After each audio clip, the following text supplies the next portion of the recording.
Today is the day. A bookstore that has anchored downtown White Plains for 20 years is closing. What replaces it says everything about where Westchester retail is headed. This is the Westchester Brief. I'm Jim. Let's get into it. The Barnes & Noble at the White Plains City Center closes today. 20 years as an anchor tenant. A downtown gathering place. A rare thing in Westchester, a national retailer that actually worked as a community space. The company confirmed the closure tied to lease expiration and sustained poor performance.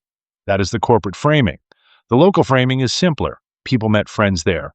Parents took kids there on weekends. Writers wrote there.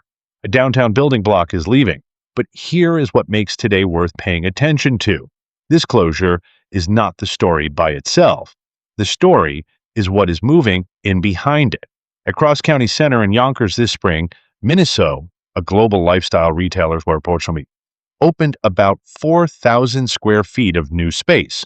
Bobo's Cafe, which already runs a small Westchester footprint, is opening its 6th location in Tarrytown and another in Yorktown Heights later this year.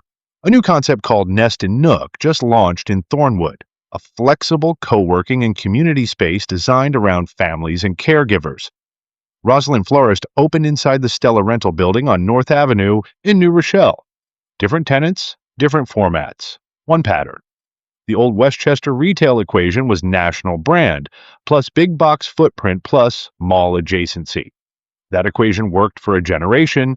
It is breaking. The new equation is smaller spaces, experiential concepts, food and beverage, community anchors like caregiver co-working, local names next to national names. Cross County Center is now openly positioning around what Westchester Magazine described as the 5 F's: fun, family, fitness, food, and fashion.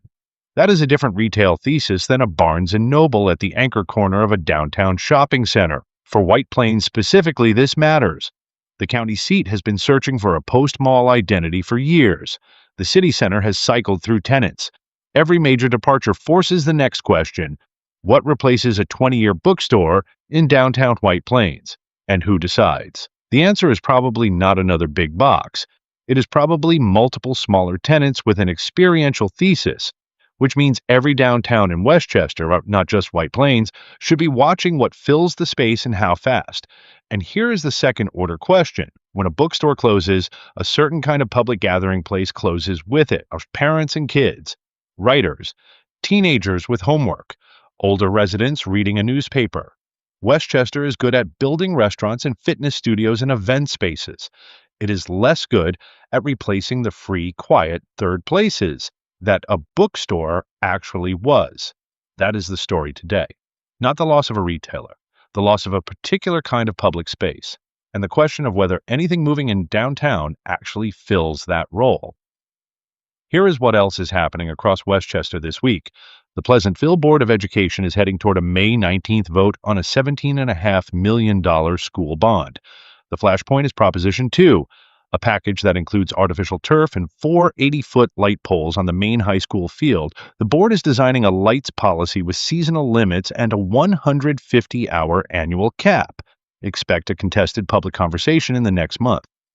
Westchester Medical Center has launched a $25 million capital campaign called Possible Starts Here to complete the Brenda Ferrari Pavilion, a 162,000 square foot critical care tower in Valhalla.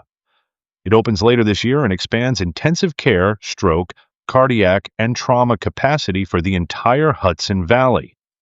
And Lyndhurst's Flower House and Market opened to the public this past weekend, a 3-floor botanical installation inside the historic Tarrytown Mansion.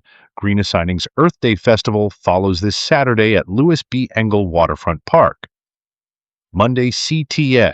Subscribe to the newsletter at iliveheremedia.com for the daily Westchester Brief in your inbox. I'm Jim, and I live here. I'll see you tomorrow.